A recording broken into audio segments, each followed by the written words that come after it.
অধিকাংশ লোক প্রায় সকল দলই উচ্চ কক্ষের ব্যাপারে একমত। মেজরিটি বা মোস্ট অফ দি পার্টির কনসেন্ট যেটা পজিটিভ, সেটাকে তারা সিদ্ধান্ত হিসাবে এখানে মত প্রকাশ করছেন এবং সিদ্ধান্ত আকারে এটা পেশ করছেন। আজকে আরেকটি বিষয়ে আলোচনা হচ্ছে আমাদের এখানে, সেটা হচ্ছে উচ্চ কক্ষের ব্যাপারে। উচ্চ কক্ষের ব্যাপারে প্রায় 3 দিন আলোচনা হয়েছে।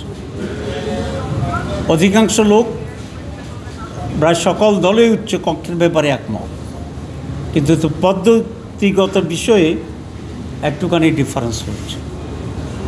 অধিকাংশ দল এটা সরাসরি পিআর পদ্ধতি, যেটা ভোটের পিআর পদ্ধতি, এমপিদের না, ভোটের পিআর পদ্ধতির ব্যাপারে আমরা অধিকাংশ দল এটার ব্যাপারে একমত হয়েছি। কয়েকটি দল,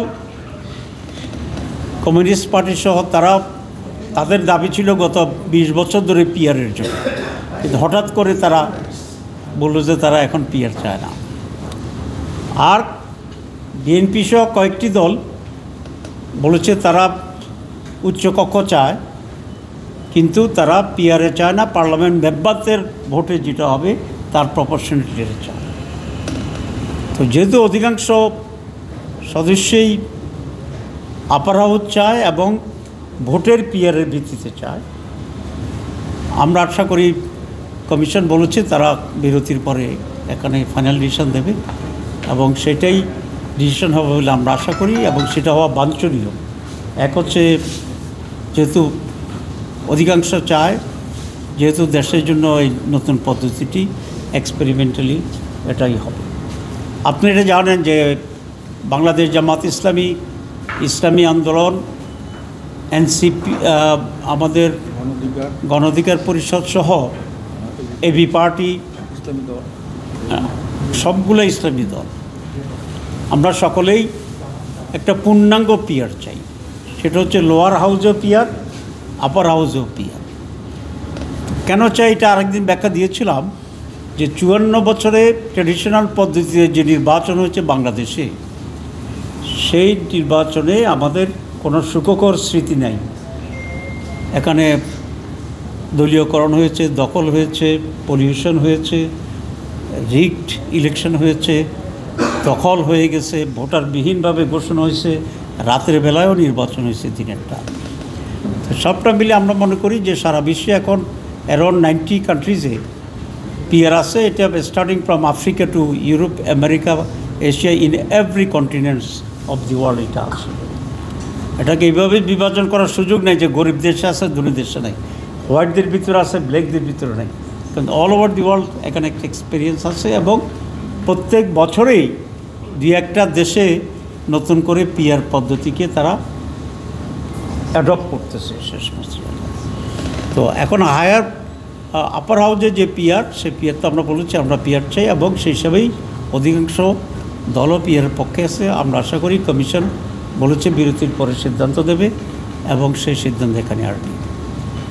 আমাদের একটা বড় কনসার্ন হচ্ছে এখন যে আমরা যে এত কষ্ট করলাম, এত সময় দিলাম, আপনারা এখানে থাকলেন, সময় দিলেন, বাংলাদেশের পত্রিকাগুলোতে আপনি নিউজ কভার করছেন সংস্কারের জন্য। তো সংস্কার তো হচ্ছে, যতটুকুই হচ্ছে, আরও হইলে ভালো হতো, কিন্তু এই সংস্কারের বাস্তবায়নটাই তো হচ্ছে কথা। বাস্তবায়ন হলো না, আপনার সারাদিন সারা রাত লেখাপড়া করলেন, কিন্তু পরীক্ষায় কি আর হাজির হলেন না, তো তাহলে এই লেখাপড়ার কোনো দাম নেই। সারা রাত পড়লেন কিনা রামায়ণ, সকালবেলা উঠে গেলেন সীতা কার বাপ, তো তাইলে তো আর হইল না। ঠিক আছে, বাস্তবায়নটাই হচ্ছে ইম্পর্টেন্ট, আমরা যতটুকু ডিসিশন নেই কিনা। এখানে বিএনপির স্ট্যান্ড হচ্ছে যে এটার কোনো আইনগত ভিত্তি নেই, আমরা ভালো মানুষ, আমরা ওয়াদা করব, অঙ্গীকার করব, এবং অঙ্গীকার ওয়াদা ভঙ্গ করার তো কোনো প্রশ্নই আসে না, আমরা এতই ভালো দলগুলো। তো আমাদের অতীত অভিজ্ঞতা কি এরকম, প্রত্যেকটা প্রধানমন্ত্রীর শপথ যখন নেয় তখন রাগ বিরাগের ঊর্ধ্বে উঠিয়া দায়িত্ব পালন করিবেন, এটাই তো শপথ নেন, সব এমপিরা এটাই শপথ নেন। তো তাহলে 54 বছরে তো কেউ আর শপথ ভঙ্গ করে নাই, আপনাদের কি মনে হয়?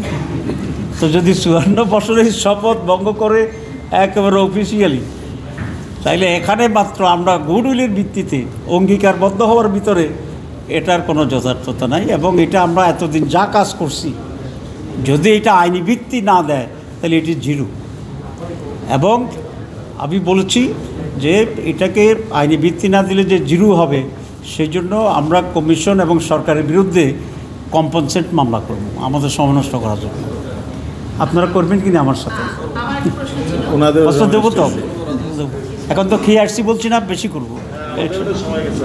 হ্যাঁ আচ্ছা, তো আমার সাথে যদি আপনারা কো পার্টি হন তাইলে I will feel very honoured.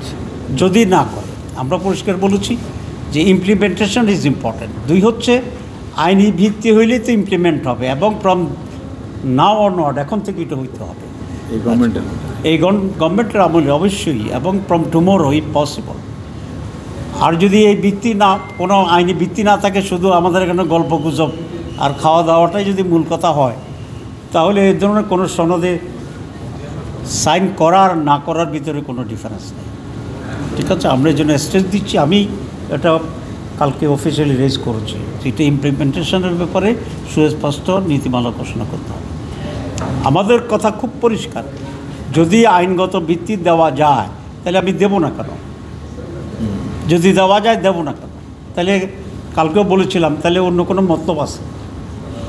আর যদি আইনগত ভিত্তি দেওয়ার কোনো সুযোগ না থাকে তাহলে তো ইটস ডিফারেন্ট। কিন্তু আমরা অনেক এক্সারসাইজ করেছি, প্রচুর আইনগত ভিত্তি দেওয়ার প্রভিশন আছে, অল্টারনেটিভ আছে, এবং প্র্যাকটিক্যাল আমাদের উদাহরণ আছে।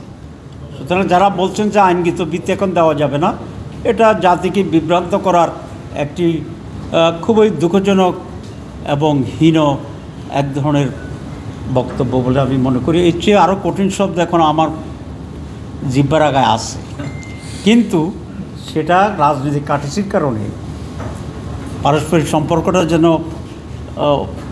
ওয়ার্কিং জায়গা থেকে শুরু না যায়, সেই জন্য আমরা দিচ্ছি না। তবে এটা আমরা শিওর করব, নিশ্চিতভাবে আপনাদেরকে বলবো, জাতির প্রতি আর কোনো তামাশা করার সুযোগ আমরা দেব না, ইনশাআল্লাহ। Will go to force this government to implement the reforms. Already আমরা এই কদিনই যেটা আমরা অর্জন করেছি, এর বিপরীতে যারা থাকবে বুঝবেন যে এরা আসলেই ভালো কিছু চাচ্ছে বলে আমরা মনে করি না।